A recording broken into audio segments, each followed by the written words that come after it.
everybody, and welcome back. This is part 2 of my YouTube series on leveling a brand new World of Warcraft character. In the previous episode, we went ahead and we chose our realm and we created our character. So today we're going to go ahead and log in and we're going to start leveling. Now, when I did mine, I went ahead and created an orc shaman. So we're going to go ahead and go forward from here. So once your character is created, you'll go ahead and you'll see this screen. If there's any maintenance or anything that's upcoming, they add this beautiful breaking news section. Otherwise, that part's blank. But we're just going to go ahead and enter the world. And then we'll go ahead and start with the next piece of this. Now, with the next piece of this, anytime you start a brand new character, there's a cinematic that starts. So we're going to go ahead and watch the cinematic, and then we'll look at leveling from there. And you'll notice that sometimes loading screens take a little bit longer than others, so I apologize if this one takes a little bit longer. Kind of a fun thing though, if you take a peek at our beautiful screen, you can see some different heroes of the Horde and the Alliance. You'll notice that there's kind of a mixture here. We have Thrall for the orcs, Vol'jin for the trolls, and I apologize, I don't know our goblin's name. The great cataclysm has shattered more than just the world. War Chief Thrall, arguably the most powerful living shaman, has left his people behind so that he might stop the cataclysm at its source. Yet, in his absence, the orc champion Garrosh Hellscream has become the Horde's new war chief. Though popular amongst the orcs for his victories against the Lich King, Garrosh's reckless leadership has begun to cause a rift between himself and the other leaders of the Horde. With Durotar's natural resources nearly depleted, Garrosh seeks to take whatever his people need to survive, regardless of who stands in his way. A dangerous new era for the Horde has dawned, and it falls to brave orcs like you to uphold the will of the new war chief and assure the dominance of your people. Alrighty, so with that cinematic, it's going to bring you right into the first quest area. Now, if you look around, you'll notice that there's different NPCs around. Some of them, when you mouse over them, will have these other icons, like we have this anvil, which means we can repair over here.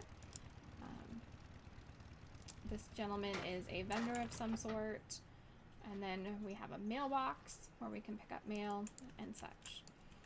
But first item on the agenda is actually going to be to go ahead and start with our initial quests so that we can proceed forward.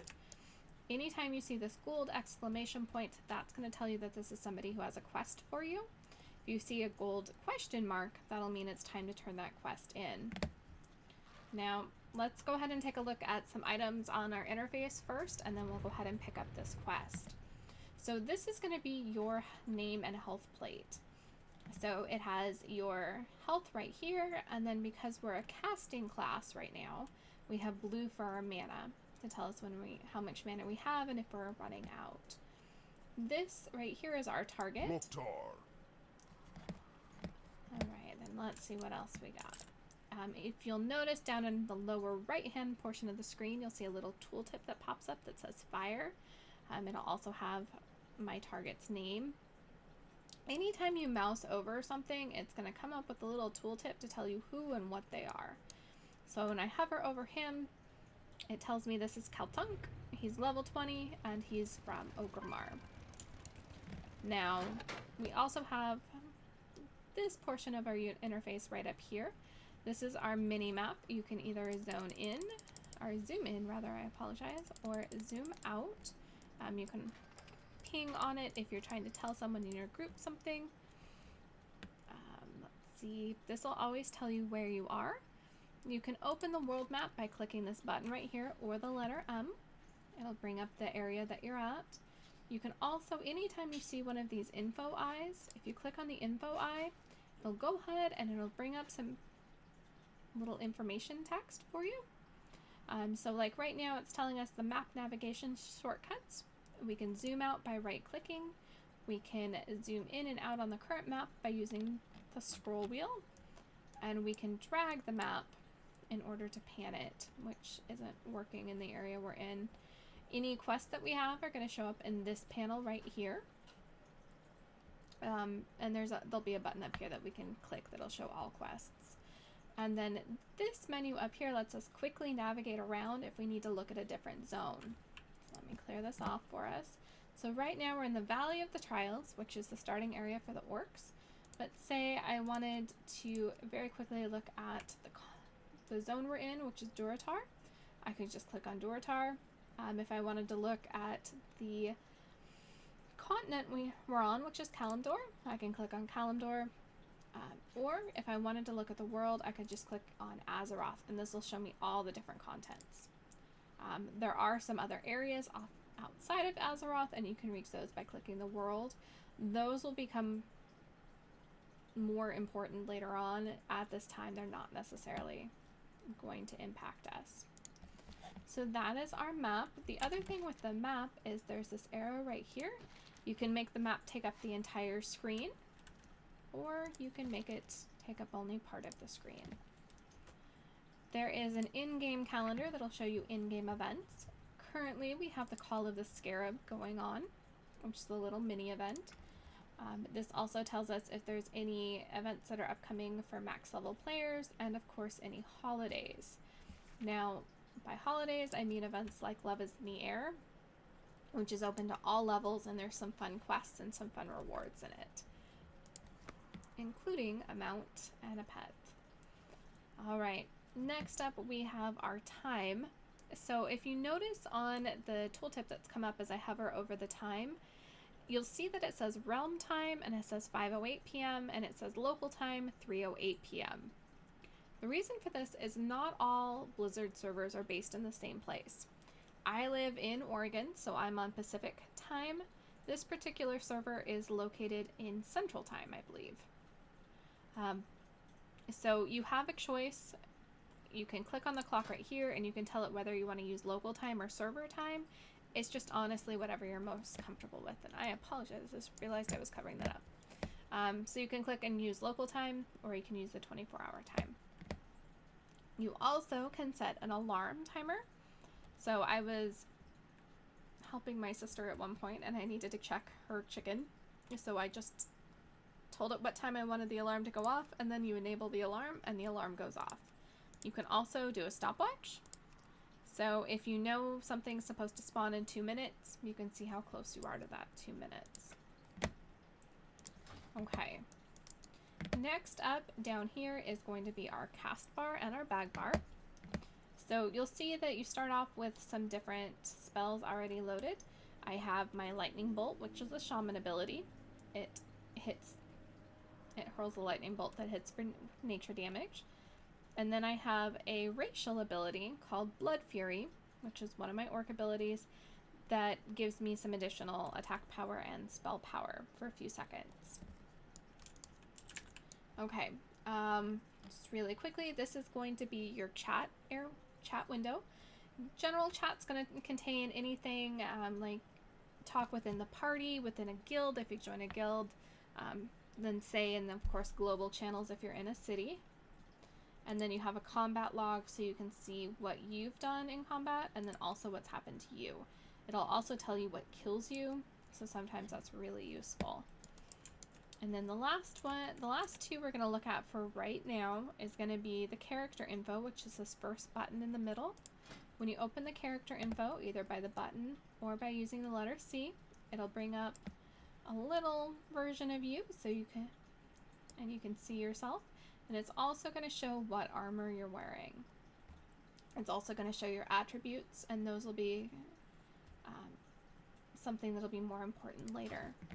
The other thing we're going to want to look at is our spellbook and abilities, also accessible through the P key. That's P as in Paul. With that, any spell that's available to you is going to be in your spellbook.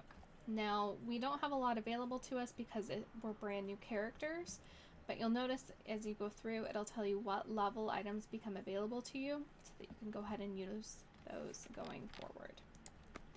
Alright, now with all that information overload, let's go ahead and pick up our first quest and go see if we can't get a little bit further in our storyline.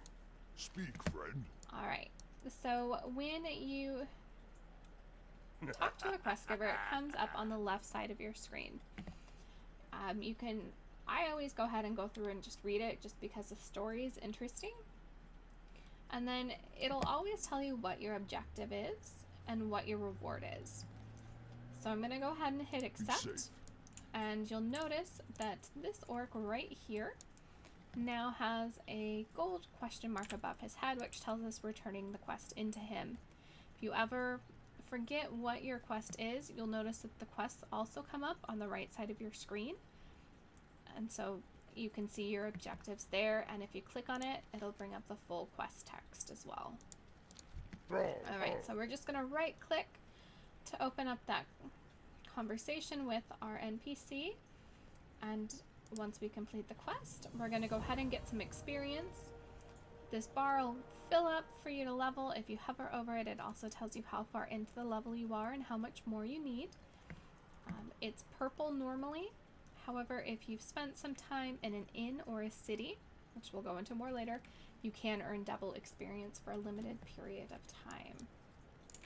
Alright, so our first quest is to go slaughter 6 molted bears. So there are 3 ways to move your character around in World of Warcraft. There is the AWSD keys, there are the arrow keys, or you can take your mouse, if you right click, or if you right click and hold the right button down and then hold the left button down, you not only can steer, but you can run at the same time. Alright, so we have our molted bears. Now, I can walk up and I can hit them, but it's going to take a little bit of time. If I click on this spell, it takes far less time. So I can either hit all of them, or I can just cast at them. So we're just going to cast at them. It's probably going to take about 3 casts per board. And if you notice, it's got this nice little bar above its head. So it's yellow when it's not going to attack us or when it's not mad at us. And as soon as I hit it, it turns red to tell us that it's aggressive. The other thing that you can keep an eye on, if you don't want to look all the way up in this left-hand corner, is when you're in combat, you'll notice that you have your health and mana bars show up right here. So those are just kind of a little overlay. They're only there when you're in combat. So as soon as you're out of combat, they'll go ahead and go away. Alright, so we have 4 killed. We need 6, so we just need to kill 2 more. Alright, 1 more.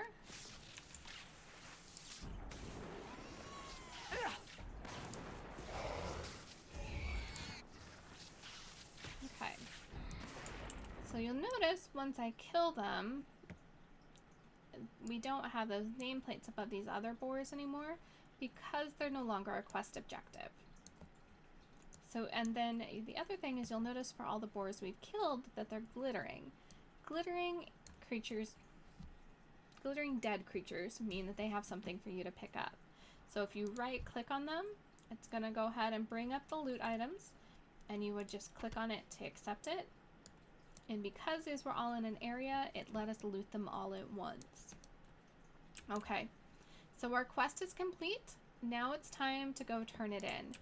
If you'll notice, we have that question mark on our map to tell us where we turn it in. So we can just go ahead and run over there. If you open your larger map, you'll notice that that question mark is there as well. So if you're farther away from the quest turn in, it's still pretty easy to see where you need to go. Alright. So he's gonna go. We're getting a piece of armor in response, and we've also hit level 2. So we're gonna go ahead and accept our next quest, and then we're gonna go ahead and open our bag. And you can either do so by clicking the B key on your keyboard or, of course, clicking there. So in your bag, you'll notice that you have a Hearthstone, which will take you back to whichever inn you found yourself to. With that being said, all you have to do is talk to an innkeeper and you can change that point. You have the jerky that you looted from the boars, which restores health. So if you get in a fight and you take a bit of a beating, once you're no longer in combat, you can go ahead and eat that to get your health back. And then we have our new waist piece. So to equip a piece of armor, you can either pick it up and drop it where it needs to go, or you can simply right click. Now, if you have another piece of armor that's already in that slot, it's going to go ahead and swap it for you. Because we don't right here, it's just going to go ahead and put it on for us. So from here, what we're going to go ahead and do is we're just going to go ahead and keep questing. As we keep questing, we're going to go ahead and earn different pieces of gear, different pieces of food. May your blades never dull. And then as we advance levels, we're going to go ahead and learn, or not learn, but we're going to go ahead and get access to some additional abilities as well. Now for this particular quest, we need to pick the apples off these cactuses, and you'll notice that they've lit up to tell us that they're a quest item. So we just right click on them and then pick up the apples.